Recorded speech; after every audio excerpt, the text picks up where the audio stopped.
করে বাঁধলি মাথা তাও যে বাঁকা সিথা।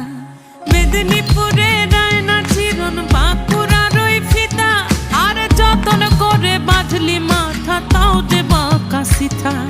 পেছ পাড়িয়া রাজগো